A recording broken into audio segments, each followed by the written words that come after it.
बिहार में यह वह वक्त था जब बेगूसराय और आसपास के इलाकों में आए दिन गोलियों की आवाज गूंजने लगती थी।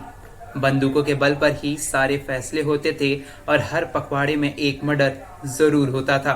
इतना ही नहीं, उन दिनों तो बूथ कैप्चरिंग भी काफी आम बात थी। आज हम आपको बिहार के उस शख्स के बारे में बताने वाले हैं जिसकी बेगूसराय में तूती बोलती थी। आज हम आपको बिहार के रॉबिन हुड कामदेव सिंह के बारे में बताने वाले हैं। कामदेव सिंह का जन्म 1930 के दशक में बेगूसराय में हुआ था। कामदेव सिंह का इतिहास ऐसा ही रहा है कि वह सारे कम्युनिस्टों को मारकर सुर्खियों में आया। एक समय तो ऐसा आ गया जब उसे बेगूसराय का सम्राट कहकर बुलाया जाने लगा। वैसे अब सिर्फ बेगूसराय का सम्राट ही नहीं, आप उसे बिहार का सम्राट कामदेव सिंह भी कह सकते हैं। कहा जाता है कि कामदेव सिंह के गोदाम में गेटकीपर का काम करने वाले के पास भी आज पटना में करोड़ों की धन संपदा है। हर साल अपने क्षेत्र में करोड़ों गरीब माँ बाप की बेटियों की शादी का खर्च वही उठाता था। उसे इंदिरा गांधी का आशीर्वाद भी प्राप्त था और जब इंदिरा गांधी बेगूसराय आई तब सभी सफेद एम्बेसडर में उनका स्वागत किया गया। कहते हैं कि बिहार पुलिस में वे सभी अधिकारी जो नेपाल सीमा पर तैनात थे, उनकी तनख्वाह जितनी सरकार दिया करती थी उतनी ही तनख्वाह उन्हें कामदेव सिंह भी देता था।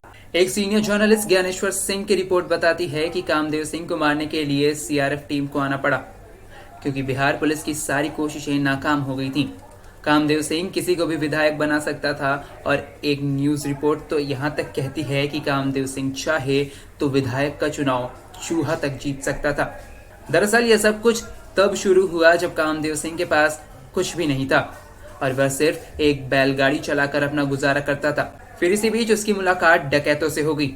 एसपी रामचंद्र खान की डायरी के हिसाब से जब उन्होंने अपना ऑपरेशन बेगूसराय शुरू किया तब कामदेव सिंह नेपाल भाग निकला। नेपाल नरेश ने कामदेव सिंह को पकड़ लिया और उसे जेल में भी बंद कर दिया, पर बाद में नेपाल नरेश ने एक सौदे के तहत उसे छोड़ दिया। आजादी के बदले उन्होंने कामदेव से वहां के सबसे बड़े नक्सलवादी को मारने की बात कही। फिर क्या था, जिस काम को करने के लिए नेपाल की पुलिस को नाको चने चबाने पड़ रहे थे उसे कामदेव सिंह ने 3 दिन में ही खत्म कर दिया और फिर सौदे के हिसाब से उसे नेपाल नरेश ने आजाद कर दिया। 1971 में कामदेव सिंह के लोगों ने एक संघर्ष के दौरान 13 साल के बच्चे की हत्या कर दी और फिर यहीं से उसका राजनीतिक पतन शुरू हो गया।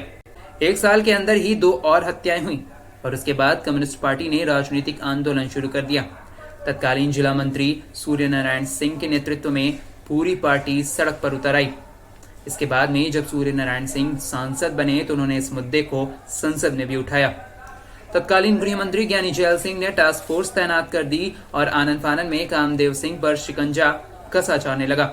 उसके सारे कारोबार बंद कर दिए गए और कामदेव सिंह को झुकने पर मजबूर कर दिया गया। इन सब की वजह से उसने समझौता किया और फिर आगे से राजनीति में दखल न देने की कसम खाई और यह भी वचन दिया कि आगे से बूथ कैप्चरिंग जैसी हरकतें नहीं की जाएंगी। हालांकि साल 1980 में पुलिस और सीआरपीएफ की टीम ने मिलकर मटिहानी गांव में कामदेव सिंह का एनकाउंटर कर दिया। आपको बता दें कि कामदेव सिंह गरीबों के लिए एक मसीहा के तौर पर था। वह हमेशा उनकी मदद किया करता था और एनकाउंटर के बाद जब एक पत्रकार उसके गांव पहुंचा तो वहां अजीब सी शांति थी।